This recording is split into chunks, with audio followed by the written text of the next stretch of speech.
libertados de mãos inimigas, possamos servi-lo. Aqui está um segredo fundamental. São Paulo expressa isso em Romanos capítulo 7, quando diz: eu não faço o bem que eu quero, eu acabo fazendo o mal que eu não quero.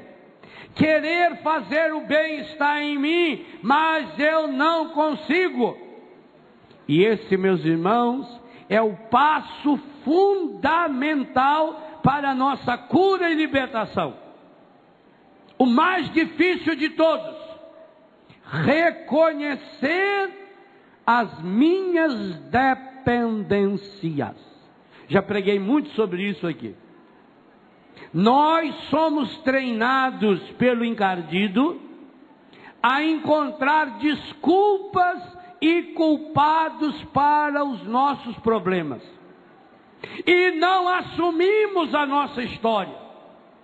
E por isso que muitos de nós já estão há 10, há 20, há 30, 40, 50 anos, cada dia se tornando uma pessoa pior. Cada dia se tornando mais parecido com o encardido. É duro ter que dizer isso para alguns de nós. Quanto mais o tempo passa, mais medonho você fica. Você está cada dia mais parecido com o encardido. Alguns fazem isso externamente. Agora é tempo de calor, tem lugar que a gente vai, que a gente entende porque há crise do comércio. Eu estive num lugar outro dia e ainda comentei com o menino que dirigia o carro. Se alguém aqui abrir uma loja de roupa, vai à falência. Porque o povo lá só anda pelado. Impressionante. Eu não vou citar lugares que é hediondo, né, Ricardo? O povo anda pelado. Até na missa eles andam pelados. Isso é um perigo danado. Ontem no aeroporto eu falei para o padre André: cuidado, padre, estão tirando retrato do senhor. Que coisa impressionante. Sorte nossa que a mulher era medonha de feia. Que se fosse bonito nós ia ficar de olho. Ah, louco. Então quando esse povo no calor anda muito pelado, a gente vê que algumas pessoas que fazem aquelas tatuagens tem o... mas peraí, esse zum aí atrás, faz favor. Ô, louco. Vocês estão atrapalhando muito, ó. Traz a cadeira, mas não deixa fazer bagunça, não.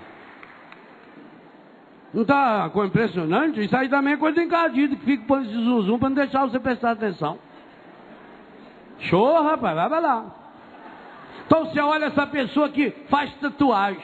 Como é que a pessoa começa a fazer tatuagem? Às vezes um desenhinho, uma florzinha, uma borboletazinha. Depois vai aumentando. E uma coisa que eu observo, principalmente nos filhos que chegam na minha casa, a maioria das pessoas que têm tatuagem, tem uma tatuagem demoníaca. De símbolos que lembram alguma coisa ligada ao demônio. Uma bruxa, uma aranha, o próprio demônio, as armas do demônio. E há pessoas que têm o corpo completamente tomado por tatuagem. Há até concurso, festival, quando você vê na televisão, esses grupos de rock, por exemplo, é uma coisa medonha. Porque eles têm tatuagem, eles raspam o cabelo para fazer tatuagem no couro cabeludo. Além daquelas coisas que vai pendurando. Pois vou dizer uma coisa a você. Isso não é o pior. O pior que está acontecendo, muito pior. A tatuagem é uma coisa medonha. A tatuagem é uma marca do encardido, mas ela está só na pele. Ela entrou na epiderme aqui, inclusive para tirar é muito difícil, tem que repor, fazer outra por cima. Mas essa ainda não é a pior. A pior das tatuagens são os desenhos que o encardido vem fazendo no meu e no seu coração.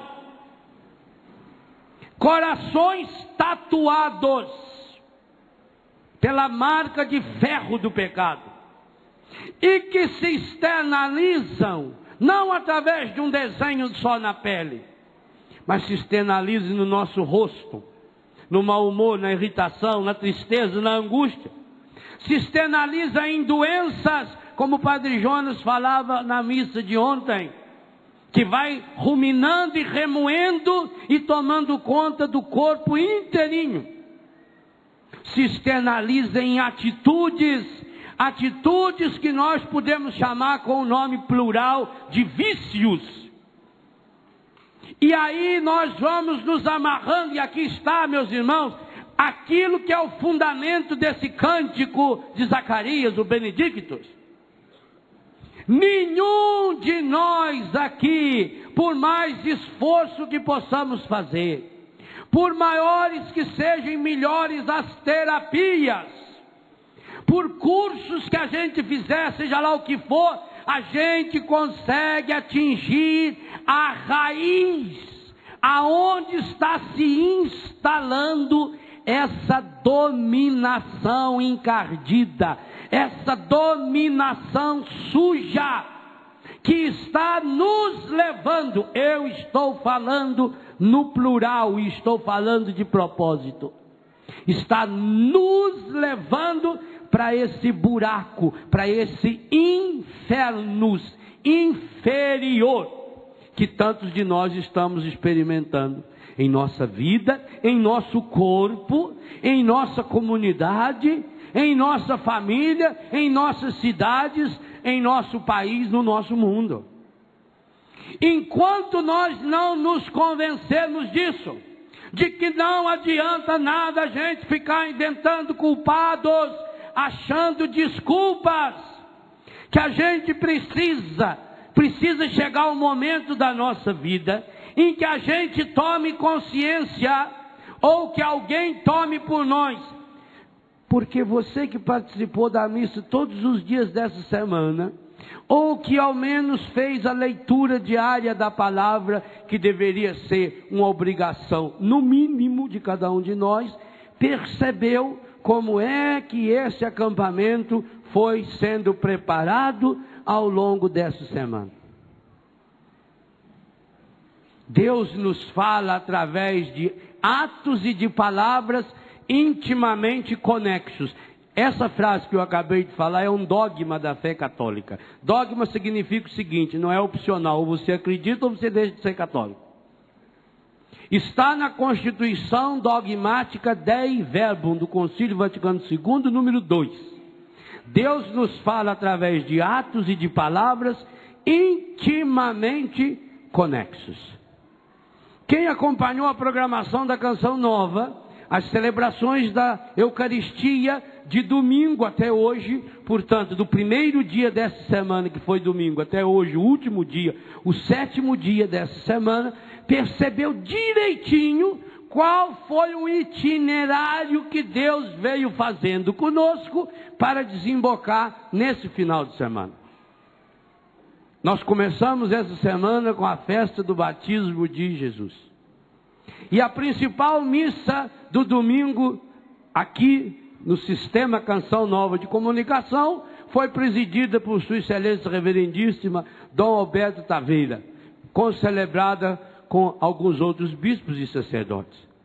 E Dom Alberto terminava a sua homilia fazendo duas coisas importantíssimas. Primeiro, chamando-nos à renúncia explícita e consciente do demônio, quando cada um foi chamado a renovar as promessas do seu batismo. E depois, convidando a formar tendas de oração. Abraçamos-nos 3 ou 4 pessoas e rezávamos uns pelos outros. Assim começamos essa semana, a semana que está desembocando com esse acampamento. A primeira semana, como é que chama o tempo que nós estamos?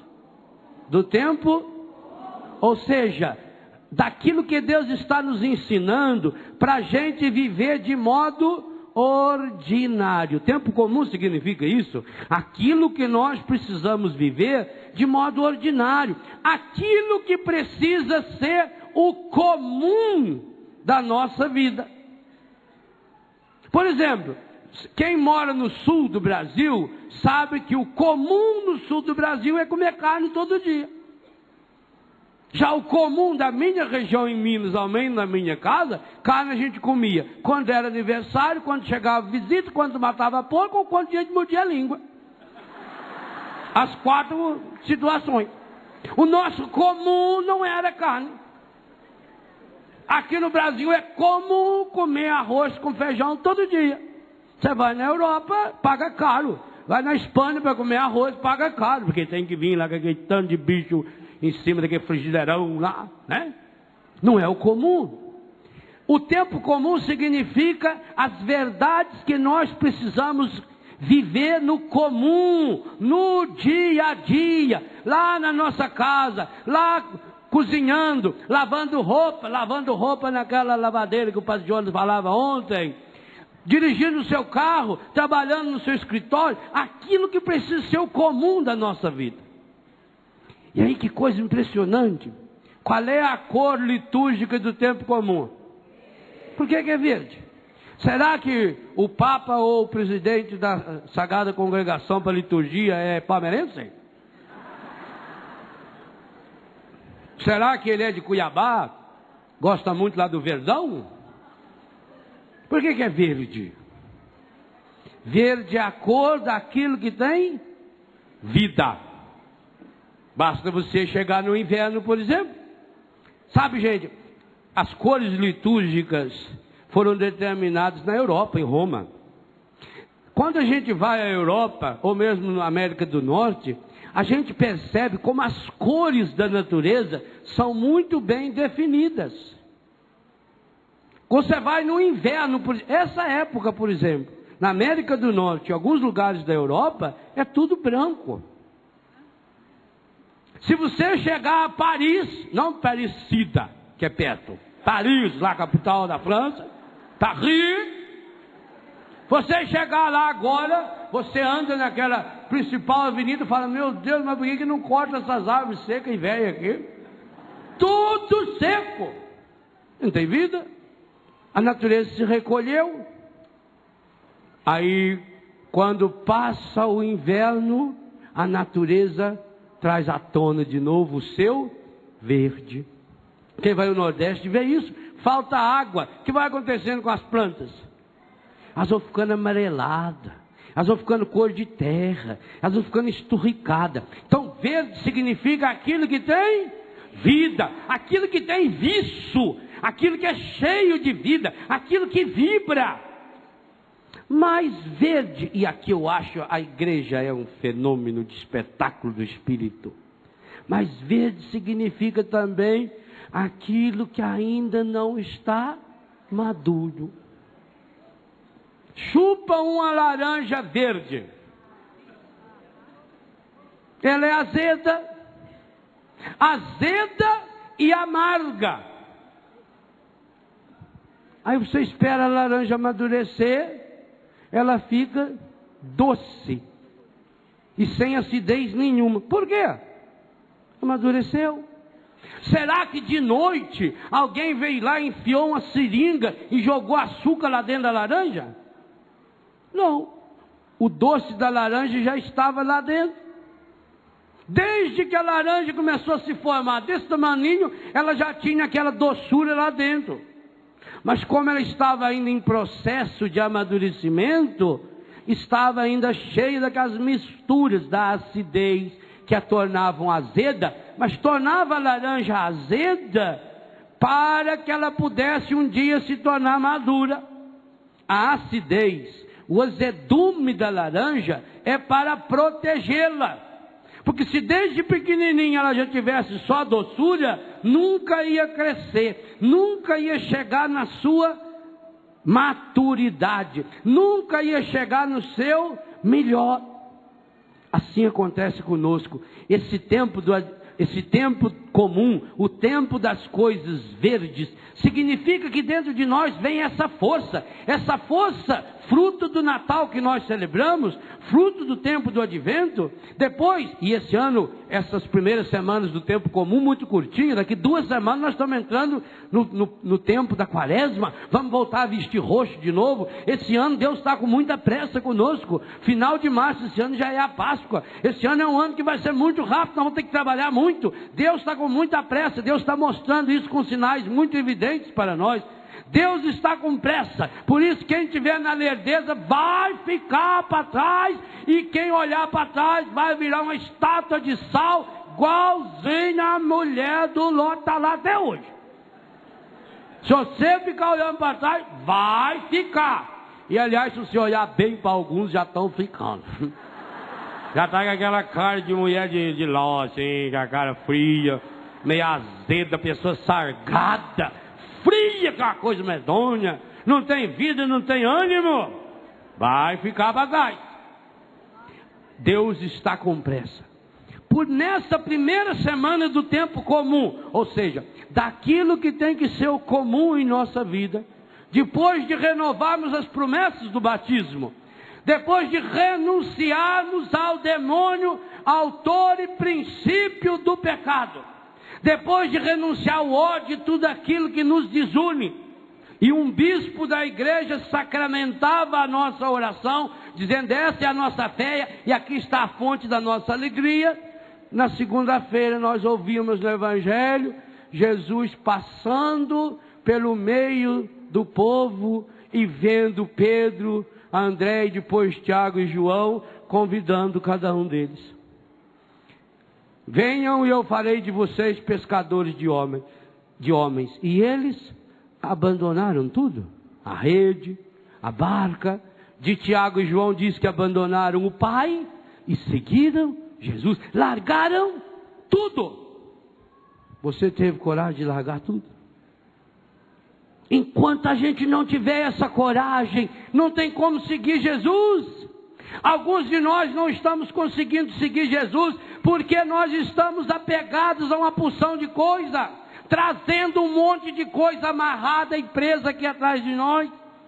É preciso largar tudo, é preciso abandonar tudo, inclusive aquilo que é valor. E abandonar para quê? Terça-feira, Jesus que é levado na casa da sogra de Pedro. Cura, tá certo, deixou no coração de Pedro uma mágoa indelével. Nunca mais ele perdoou o Senhor, e por isso veio a negá-lo mais tarde. Isso já é outra história, não é desse acampamento. Mas ela, curada, se colocou a servir. Olha a palavra-chave. Os apóstolos primeiros ouviram Jesus, largaram tudo, começaram a segui-lo. A sogra de Pedro é curada e começa a seguir, a servi-lo. E ao longo do primeiro capítulo de Marcos, nós fomos experimentando o encontro de doentes com Jesus.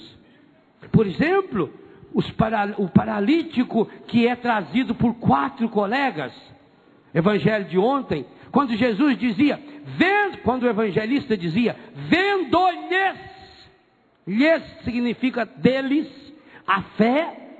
Então Jesus disse ao paralítico: perdoados estão os teus pecados, depois toma o teu leite e anda. Ou na quinta-feira, o espetáculo daquela cura daquele leproso. Eu vou retomar ainda o tema desse leproso. Daquele leproso que teve a coragem de se lançar aos pés de Jesus. Para que tudo isso, meus irmãos?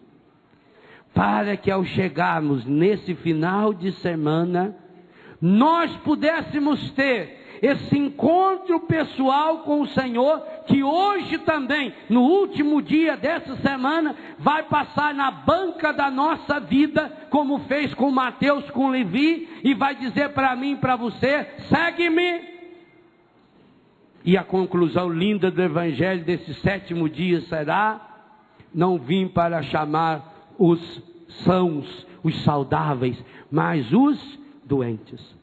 Esse roteiro, esse itinerário da primeira semana do tempo comum, daquilo que tem que ser o comum da nossa vida de cristão, hoje é sintetizado nessa frase tema desse acampamento: libertados das mãos inimigas nós possamos servi-lo. Que mãos são essas? Que inimigos são esses? Que coisa impressionante. Quando Zacarias, cheio do Espírito Santo, percebeu a ação poderosa de Deus, ele reproduziu uma dinâmica bíblica, que eu queria dizer uma coisa a você.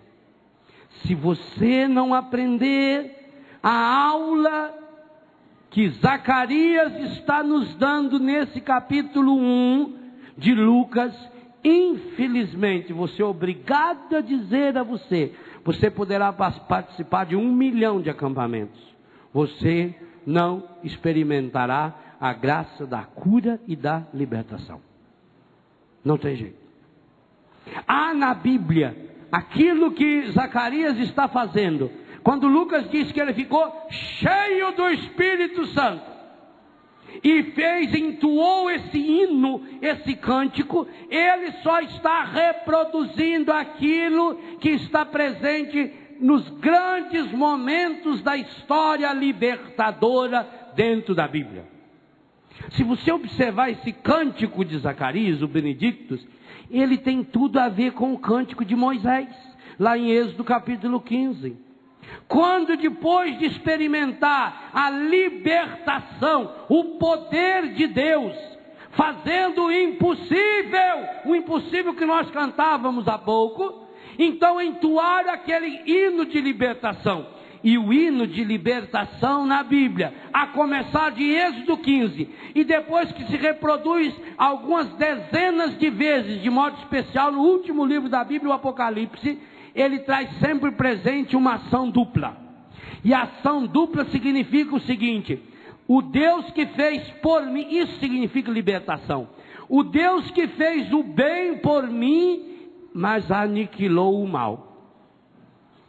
Essa é a dupla face da mesma moeda. A libertação é uma moeda de dupla face, que não pode ser, você não pode escolher só uma face. Há um pecado grave que se comete dentro da Igreja Católica e de muitas outras igrejas. Quando se fala de libertação, a gente olha muito, até atentamente, para um lado da moeda chamada libertação. Mas é preciso olhar os dois lados. Que dois lados são esses? Primeiro, Deus nos tira da situação estragada. Segundo lado, é preciso aniquilar, é preciso eliminar, é preciso romper com a ação estragada.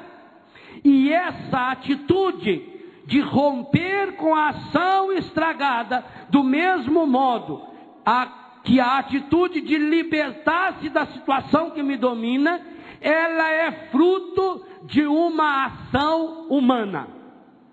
Retome Êxodo 15 e volte no Êxodo 13 e 14, o finalzinho da escravidão do Egito, a abertura do Mar Vermelho, o povo de Deus que passa a pé enxuto, e logo depois o exército do Faraó que é submerso nas águas.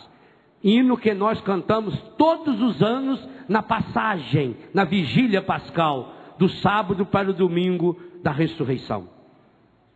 Deus disse a Moisés: levanta sua mão. Levanta sua mão pelo sinal da Santa Cruz. Olha o gesto que nós fizemos. Levanta sua mão. As águas do mar se abriram e o povo de Deus passou. E agora o que Deus disse para Moisés? Abaixa a mão. Põe a mão no bolso. Cruza a mão. Deus disse para Moisés: levanta de novo a mão, para que as águas se fecham. Deus fechou o mar, mas foi Moisés que levantou a mão. No primeiro momento, Deus abriu o mar, mas foi preciso que Moisés levantasse a mão. Deus fechou o mar, mas foi preciso que Moisés levantasse. Você me desculpe dizer com toda honestidade para você, que eu estou falando para você é aquilo que eu sei por experiência minha. Nós estamos sempre prontos a levantar a mão na hora que é para receber o milagre e a graça para nós.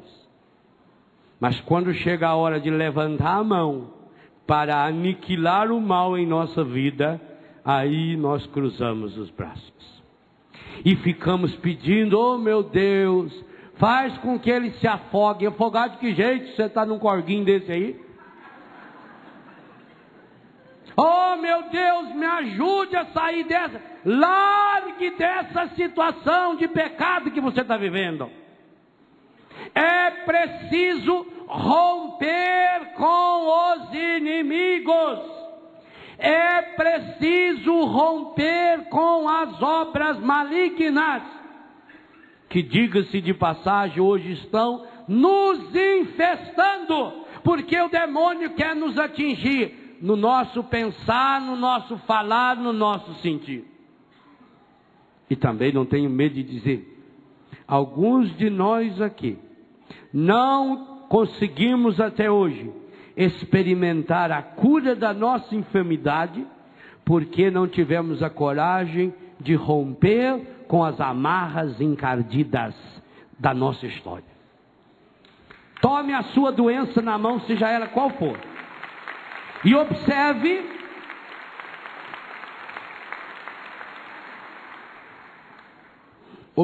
que ao lado dessa sua doença física, ou dessa doença psíquica, ou dessa doença econômica, há alguns aqui que estão passando sérios problemas de uma doença econômica, de desemprego, de carências, de fraquezas. Mas por quê? Há muitas pessoas aqui que estão vivendo na caristia. Conhece a palavra caristia? Conhece? Ah, nós estamos na caristia danada. Carece, falta tudo. Só vive na caristia quem há tempo deixou de viver a eucaristia. É por isso que você está nessa situação assim. Só dá de sair da caristia se você mergulhar inteiro na eucaristia, que é a ação de graças na graça. É a graça de Deus na sua vida.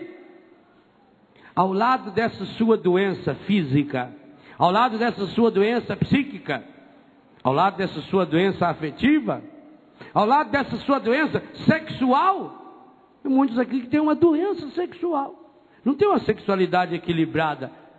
Veja, qualquer pessoa que tem uma sexualidade equilibrada tem escorregões que às vezes nos envergonha barbaramente.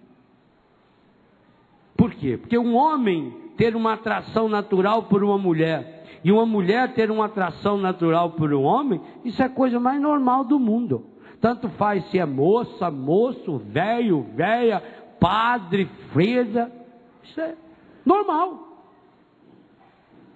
E quando nós não acolhemos isso como normal, nós afundamos. Mas alguns de nós temos já uma doença sexual, que se fixa em comportamento, em distúrbios, em homossexualismo, em lesbianismo, que hoje é apresentado como a coisa mais normal na televisão, em pedofilia, Deus livre e guarde, em turismo sexual, em pornografia, em prostituição, em voyeurismo, as leituras desses textos da internet, já é uma doença. Então, ao lado de uma doença física, psíquica, sexual, afetiva, econômica, observe você que existe uma amarra espiritual negativa, maligna. Você, quando tem a coragem de se olhar em Deus, a partir da sua enfermidade física, você vai perceber que ela tem uma relação direta com uma enfermidade psíquica, afetiva, que por sua vez tem ligação direta com uma enfermidade espiritual. Vamos pegar um exemplo bem drástico, que hoje está muito forte no mundo. Nelson Mandela veio comunicar recentemente que seu único filho morreu vítima do HIV. Então vamos pegar esse exemplo. A doença provocada pelo HIV. Porque HIV não é doença. HIV é o seu corpo vai perdendo a imunidade. E qualquer doença pega você. Como a gente, quando está com a imunidade. Eu, por exemplo, tenho a minha imunidade muito baixa. Preciso tomar vacina para a gripe. Contra a gripe, né? Não para a gripe. Contra ela. Senão eu fico gripado a cada 15 dias. Pois eu vivo no sul. E toda semana estou dentro do avião. Então tenho que tomar, porque a minha imunidade é baixa. Então, HIV é isso. Pessoa que é o vírus da imunodeficiência humana. Então a pessoa tem esse vírus. Ou já tem a AIDS. Síndrome da imunodeficiência adquirida. Pronto. Isso é um problema físico. Você vai no médico, faz o exame, ele olha lá. É a única coisa que é ruim quando fala que deu positivo. Deu positivo, sinal que está mal. Pessoa muito negativa, muito pessimista. Não tem nada positivo na sua vida? Tem. Meu exame de HIV. Misericórdia. É ruim, né, pessoal? Pessoa para baixo, né? Então, quem garante que você não tem? Quem? Quem garante que o mosquito que mordeu eu tenho não mordeu você também? Não fica olhando para mim não, tu vai ver. Os mosquitos estão por aí, né? Isso é físico. Isso dá de olhar no laboratório. O médico olha lá o sangue e vê que está nadando lá dentro uns trenzinhos estranhos. Ih, rapaz, tem uns bichinhos aqui dentro. Isso é físico. Mas esse problema é isolado no físico? Pode saber. Ele está ligado a um distúrbio que não aparece lá naquele exame. Mas ele está ligado a um distúrbio afetivo, sexual. Está ligado a uma infidelidade. E essa infidelidade que é afetiva, por sua vez, está ligada a um problema espiritual. A mentira, por exemplo, a hipocrisia.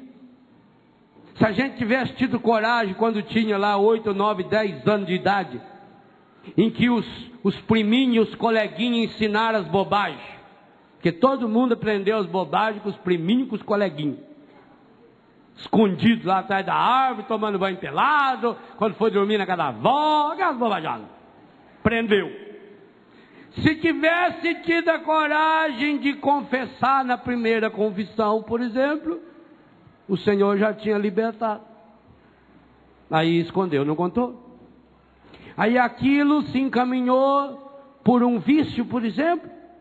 Um vício de ficar espiando na fechadura. Ou um vício de ficar se tocando sozinho com a mão, se masturbando, por exemplo. Confessava? Não. Vergonha. Imagina eu contar para o padre que eu fiz isso. Da mais antigamente que os padres conheciam a gente. Vai que fica olhando lá naquele quadradinho assim. Eu ficava olhando para ver se o padre estava olhando em mim. Às vezes o padre estava com a cabeça. Quando o padre estava com a cabeça baixa, a gente falava, vai. Olha, se é verdade. Ruim é quando o padre fala mais alto que ele não está ouvindo.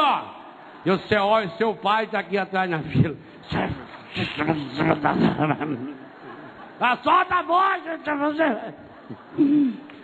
Já pega ali que o padre surdo que senhor. Também, quantos dias procurar exatamente o padre surdo para poder confessar com o padre? Lá no convertão de Taubaté sempre tinha uma fila enorme. As outras tudo barato, quase não tinha ninguém. Um dia eu perguntei, por que aquela lá é tão grande? Aquela lá é o frei surdo que atende. O frei surdo era uma fila, dava a volta no Mercadão, entrava na Dutra, ia lá para Maculada fora, uma coisa impressionante. Dependência, queririnho, saía ali. O surdo, que bacana, né? Bonito católico é isso, ele não tem preconceito, né? Ele não marginaliza. Padre pode ser surdo, que você ainda vai se confessar com... Que coisa linda, olha. Católico é um bicho espetacular, maravilhoso, né? Triste que agora tem aparelhinho já que os padres põem de surdez, microfone que fica ali ligado, que você não vê. É um perigo. Mas você não contou. Olha onde o demônio pegou você. Ou talvez tenha sido na mentira. Você estava lá fazendo as bobagens, brincando com quem não devia. Não era pecado ainda. Você tinha 6 anos, você tinha 7 anos de idade, você não sabia nem o que era pecado. Você estava fazendo aquelas bobagens, porque o seu primo, a sua prima, seu coleguinha ensinou que mexer no corpo era gostoso. Você estava fazendo aquilo. Aí a mãe deu aqueles gritos, você veio correndo, chegou lá, onde você estava? E você contou? Não. Nessa hora o encardido, o encardido não ficou no problema sexual, não. Aquilo não era pecado. Você era criança, nem tinha consciência. Mas começou a ensinar você a ser mentiroso. Você acredita no demônio? Acredita? Não deve acreditar, ele é mentiroso. Não acredite no demônio.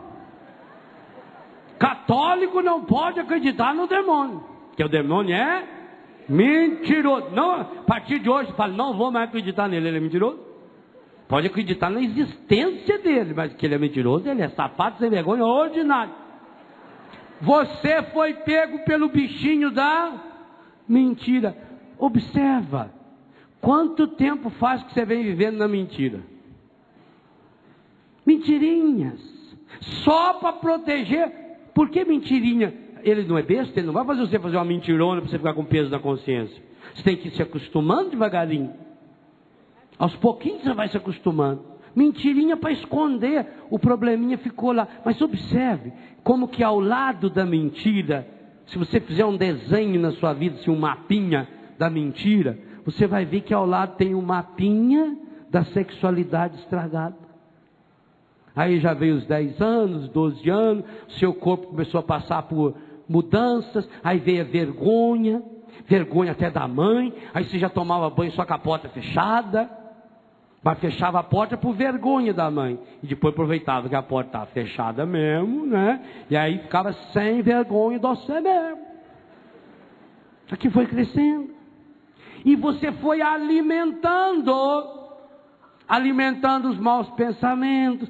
Gostava já de ouvir aquelas conversas de gente grande. Aí já caiu na sua mão uma revista, ou você viu lá uma cena erótica, alimentado pela mentira. O pecado está onde? Lá naquele problema sexual? Não, o pecado está aqui na mentira. Ele vem caminhando, e ele veio alimentando. Você se tornou adulto. Você virou freira, você virou padre, você é casado, você é casada, e agora que você não vai contar mesmo.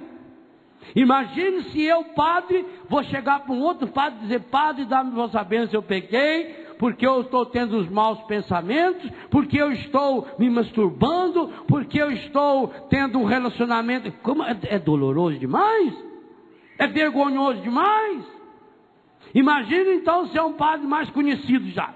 Nossa, o padre Léo. Ah, não é possível. Eu vi ele pregando lá na Canção Nova. Então o senhor, quando está na televisão, o senhor fala, né? Mas não vive. Assim, aí eu tenho que proteger a minha imagem. Imagina eu agora que estou na TV Canção Nova, que hoje atinge o Brasil inteiro. Eu tenho muita imagem minha para proteger. Cada casa que eu já entrei nesse Brasil, imagina se eu tiver que chegar lá para proteger. Eu estou perdido. Mas por causa da mentira, eu não desmascarei o encardido. Ele alimentou a minha sexualidade estragada. Minha sexualidade estragada me levou para pornografia, ou para homossexualismo, ou para infidelidade, ou para adultério. E numa dessa, eu acabei tendo contato com uma pessoa que tinha o danado do vírus. Mas eu também escondi. Aí eu escondi, não contei para ninguém que eu tinha aqui. Imagina, eu vou contar para os outros que eu tenho. Pois eu me lembro que quando eu lancei meu livro Viver com HIV, teve um padre, inclusive ele era um dos meus chefes, que veio até mim, marcou audiência comigo. Meu chefe marcou audiência comigo. Foi lá em casa, com o livrinho na mão. Abriu uma página lá, onde está escrito assim, eu tenho HIV. Ele olhou e falou, o senhor podia me explicar isso aqui? Isso é o que está escrito aí, eu tenho HIV. Mas o senhor tem mesmo? Como é que o senhor pegou? Ah, não sei como é que eu peguei. Foram tantas as situações, padre, que eu não sei com qual delas foi que eu peguei. O homem regalou os olhos. E eu deixei ele no ar. Oi, ele também tem? Você também tem? Porque não é lá, gente. Está entendendo o roteiro que nós estamos percebendo? E que o Zacarias descobriu direitinho. Não foi só o Zacarias, não, foi o Moisés. Foi o Davi, por exemplo, no segundo livro de Samuel, capítulo 22. Foi Esther, foi Judite, foi Maria Santíssima. Os cânticos de libertação que a Bíblia, foram todos aqueles que tiveram as suas vestes lavadas e alvejadas no sangue do Cordeiro.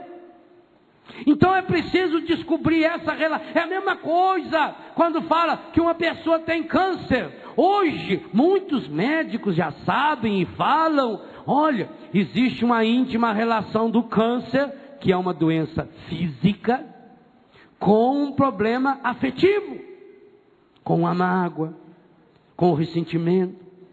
Mas é preciso que se diga que existe uma íntima relação entre o câncer com uma doença afetiva e com uma doença espiritual.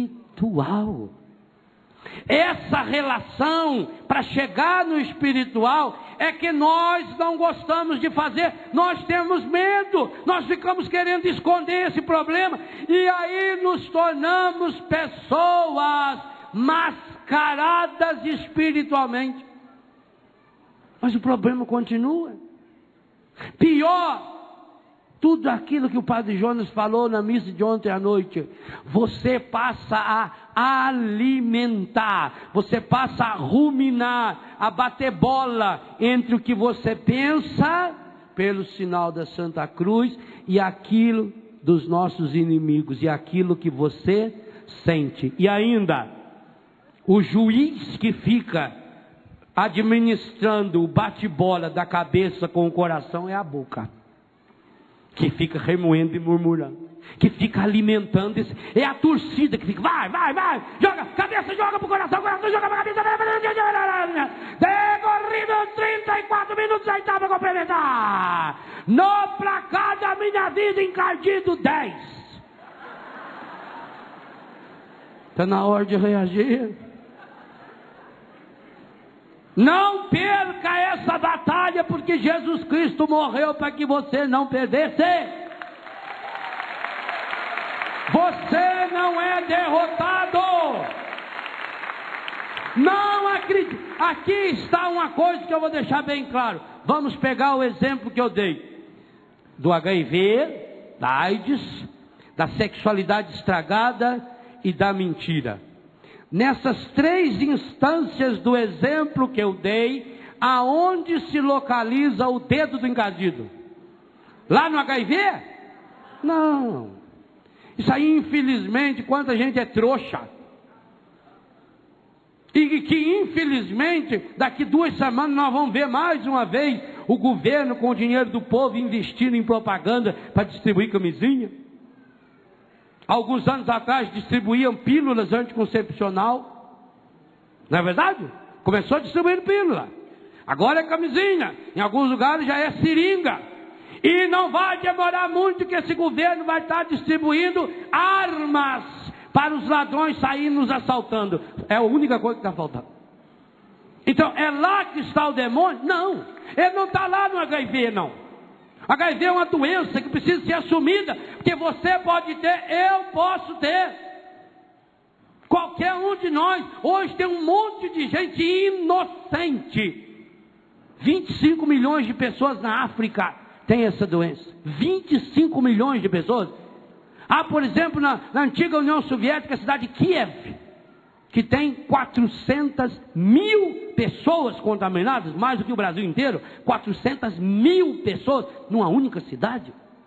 Muita gente vítima, muita criança. Eu tenho filhos e filhas vítimas do HIV e da AIDS. E muitas vezes já pedi a Deus que eu tivesse, mas que eles não tivessem, que aquela criança não tivesse. Não é lá que está a ação do inimigo. E vou dizer mais, não é nem nesse segundo momento que está a ação do inimigo, na sexualidade, porque a sexualidade é uma coisa linda e maravilhosa, santa. Inclusive, essa atração que o ser humano tem, o masculino pelo feminino e vice-versa, mesmo quando se dá numa pessoa casada, mesmo quando se dá num padre, num bispo, numa freira, é uma coisa santa, bonita e maravilhosa, que significa eu tenho o dom de Deus dentro de mim, eu tenho a força criadora de Deus dentro de mim, e eu preciso canalizar essa força criadora de Deus para mim, que está dentro de mim, para a salvação dos meus irmãos. É algo lindo e maravilhoso. A ação encardida está aqui, na mentira. Percebeu? E quantos de nós estamos alimentando? Gente, a questão da mentira é uma das questões mais sérias da Bíblia. Jesus falou explicitamente que uma das grandes profissões do encardido, ele é o pai da mentira. Tudo que estiver relacionado à mentira, você já sabe, é do encardido. Tudo. Pequenas mentiras, mentirinhas, mentir por brincadeira. A mentira é a marca registrada. Aonde entrou a mentira, o encardido sabe. Por isso que tem gente que já está numa mentirinha há 10 a 20 anos. O encardido está deixando. Porque ele sabe que se você estiver firme no caminho da mentira, sossegadamente você vai chegar lá naqueles outros caminhos. Vai chegar na grota. Segunda coisa que Jesus falou, que é marca registrada do encardido: aonde está a morte e aqueles que trabalham pela morte? Por que a nossa luta contra o aborto? Você já assinou? Se não assinou, crie vergonha nessa sua cara linda e assine e faça as pessoas assinar. 1 milhão pela vida. Aonde tiver o dedo da morte, nós não precisamos nem de muito discernimento para dizer: aqui está o demônio. Aqui está o dedo do demônio. Primeiro lugar, que eu tenho certeza absoluta que está o dedo do demônio, aonde estiver a mentira. Segundo lugar, aonde estiver a morte. Terceiro lugar, terceira marca registrada, que você percebe em todos esses cânticos que eu estou citando do Antigo e do Novo Testamento: ele é o ladrão da palavra.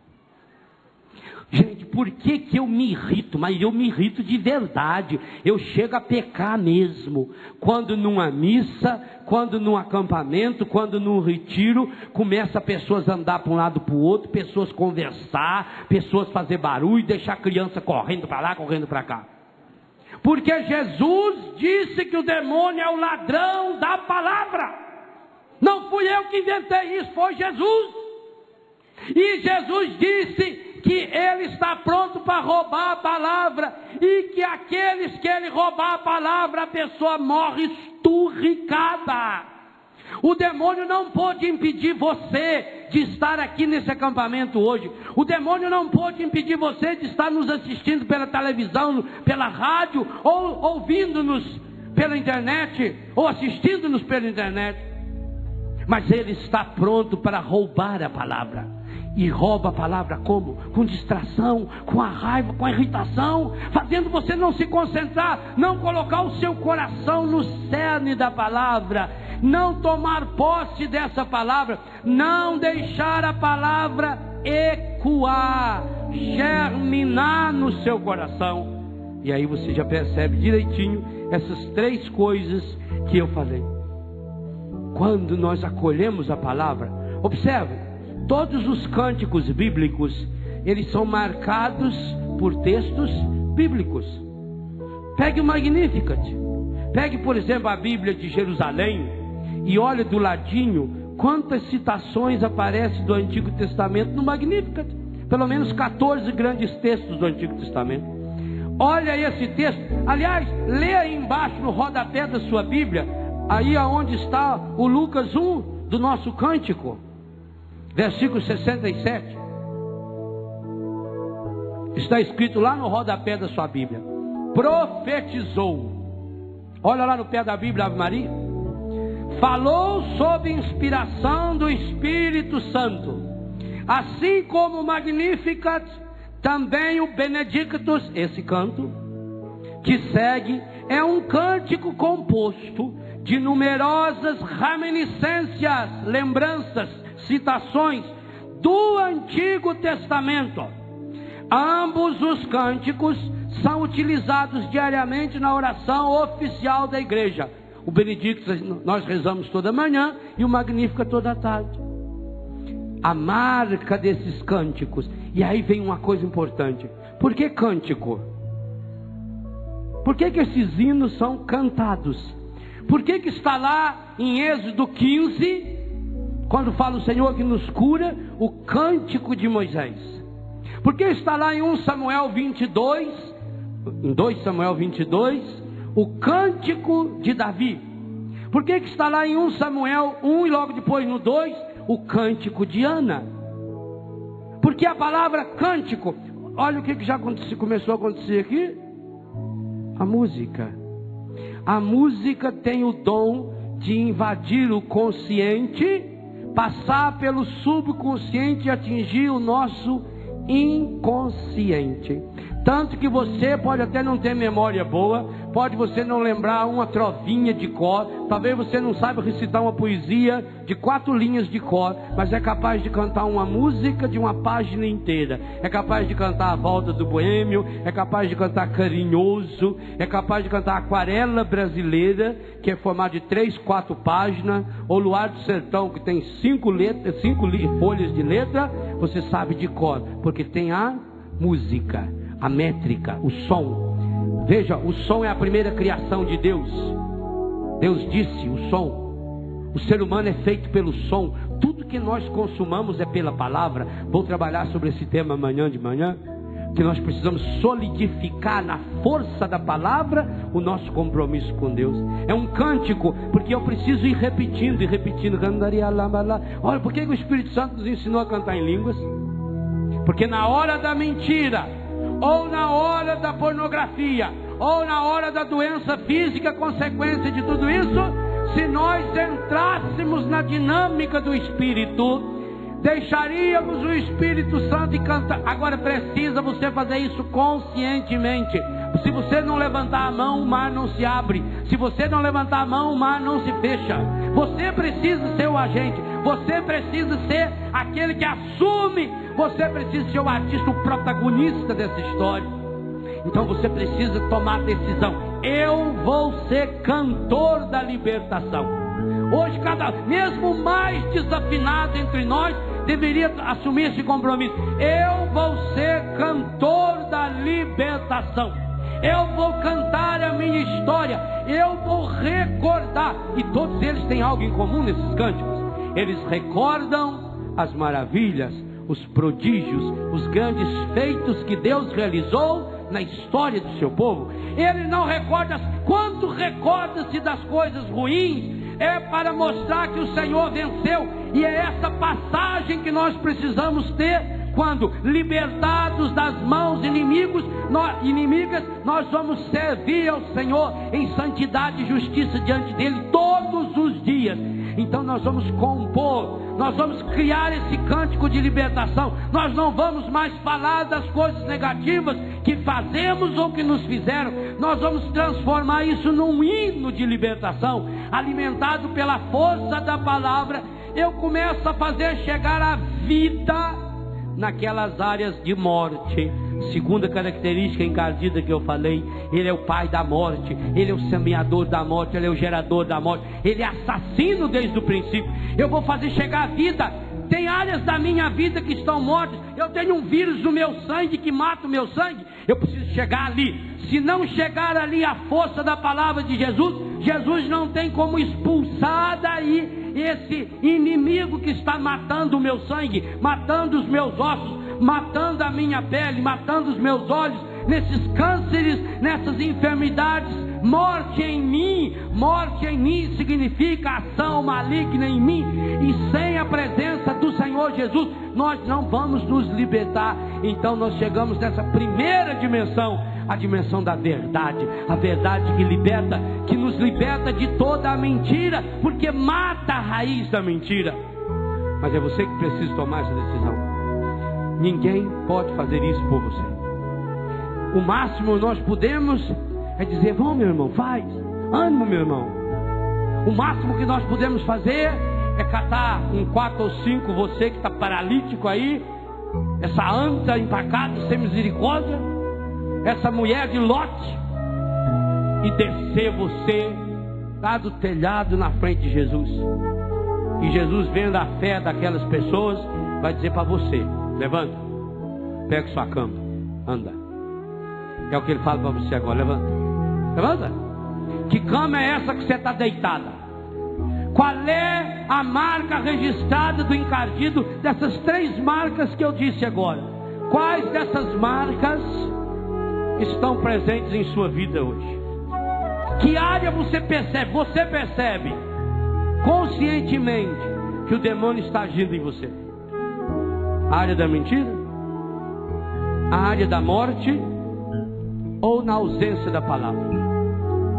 Feche os seus olhos um pouquinho. Também você que está em casa. Você que está em casa, você que está aqui, perceba que situação da minha vida, pessoal, afetiva, econômica, sexual, eu estou sendo dominado, amarrado pelo demônio. Esse espírito da mentira, ou esse espírito de morte, assassino, que está matando a minha alegria, que está roubando a minha alegria, matando a minha esperança, roubando a minha esperança, matando e roubando a minha paz.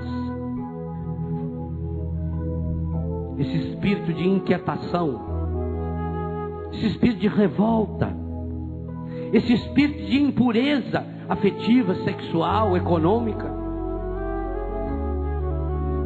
E você observa como você está longe da palavra. Como faz tempo que você não está dando ouvido à palavra. Como você está sendo relaxado na leitura e meditação da palavra de Deus, e por isso você não consegue mais iluminar a sua vida com a palavra. Pois o Senhor quer fazer exatamente isso com você agora. Com a sua palavra, Ele quer iluminar essa área morta do seu corpo, da sua mente, da sua espiritualidade, da sua afetividade, e arrancar dali a raiz dessa morte, o espírito da mentira. Mas para isso você precisa tomar uma decisão que você já foi convidado a tomá-la ontem à noite aqui, nesse rincão. A decisão de entregar inteiramente nas mãos do Senhor as causas da sua dominação, doença, fraqueza. Aquele Senhor que ontem olhava para mim, para você, e dizia: eu sou o que sou, eu sou um Deus de amor, eu não sou um Deus que julgue e que condene, não. Eu estou aqui para curar e libertar você. Mas é preciso que você tenha agora coragem de vir a mim e dar-me a tua tristeza, angústia. É preciso que você tenha coragem de vir a mim e dar-me o seu coração. Pois agora, nessa manhã, o Senhor convida a um segundo passo. Você veio até Jesus, você confia que Ele é o que é, e esse eu sou o que sou é o mesmo que se apresentou para Moisés, que nós recordávamos essa manhã com o cântico de libertação. Eu sou o que sou, eu sou aquele que sou. Eu não sou lá no passado, eu sou um Deus de amor, eu não condeno você. Oh, meu filho, minha filha, você que já está mergulhado em consequência dessa doença, você que já perdeu a alegria, você já perdeu a esperança, porque o seu corpo está tomado por esse vírus, por essa bactéria, por esse protozoário. Você está tomado por essa doença, meu filho, minha filha. Venha a mim. Eu posso libertá-lo, libertá-la. Eu posso curá-lo, eu posso curá-la. Não existe doença maior do que a graça que eu dei a você, que é sua vida. Fui eu que teci você no seio de sua mãe. Eu preparei você antes da fundação do mundo. Eu não desejei jamais que você tivesse esse câncer, que você tivesse essa AIDS, que você tivesse esse vírus. Eu não desejei jamais que você tivesse essa enfermidade. Eu não desejei jamais que você fosse essa pessoa fraca, enfraquecida, estragada, prostituída. Não, eu não desejei, muito pelo contrário. O plano que eu tenho para você, meu filho, minha filha, é um plano de amor, porque eu sou um Deus de amor. Mas eu não posso fazer nada por você, meu filho, minha filha, porque eu criei você livre. Eu dei a você a liberdade, e os dons que eu dei são irrevogáveis. Eu não posso fazer nada por você, meu filho, minha filha, mesmo eu sendo o Criador do céu e da terra, de todas as coisas visíveis e invisíveis, mesmo tendo colocado no céu o sinal da minha presença, no sol, na lua e no arco-íris, eu não posso fazer nada por você, se você, lá no íntimo da sua liberdade, não desejar-me com todas as forças do seu coração. O meu desejo é que hoje você me deseje, que você me queira, e desejando-me, querendo-me, que você venha a mim e traga-me suas tristezas, suas angústias. Eu sei, você que está chorando diante dessa televisão agora, porque a sua tristeza, a sua angústia é esse espírito de infidelidade, é esse espírito de roubo, é esse espírito de impureza. Eu sei que você está chorando agora porque você não consegue resistir às drogas.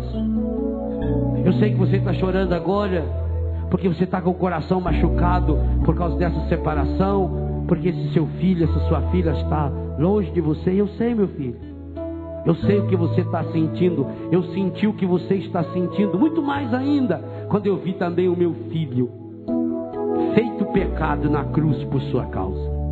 A dor que eu senti no meu coração me faz entender a dor do seu coração. E a dor do seu coração, meu filho, é muito menor, minha filha. Mas para que eu possa realizar essa operação de cura e libertação em sua vida, é preciso que você levante a mão, é preciso que você chegue até mim livremente, e a partir da sua íntima e profunda liberdade, você tome hoje consciência daquilo que você é, daquilo que você não deseja mais ser, e me entregue suas tristezas, me entregue seu coração, dá-me o teu coração. É isso que eu digo a você, meu filho, minha filha, aonde quer que você se encontre agora, dá-me teu coração, dá-me.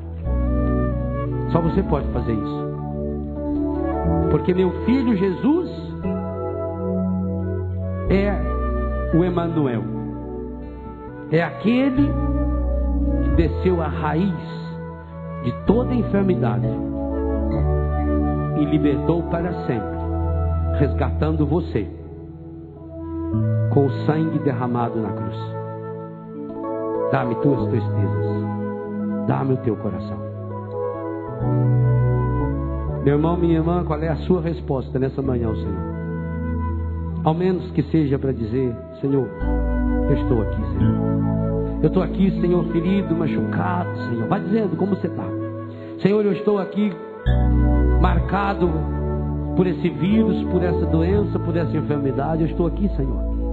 O Senhor sabe por que eu vim a esse acampamento. Eu até nem queria vir. O Senhor sabe por que eu vim, Senhor.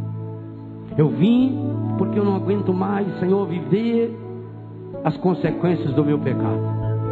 Eu não aguento mais viver, Senhor, mergulhado nessa sujeira que os meus pecados acabaram criando ao meu redor. Eu não aguento mais, Senhor. Eu tomei a decisão. Eu quero viver na tua graça. Cura-me, Senhor. Liberta-me, Senhor.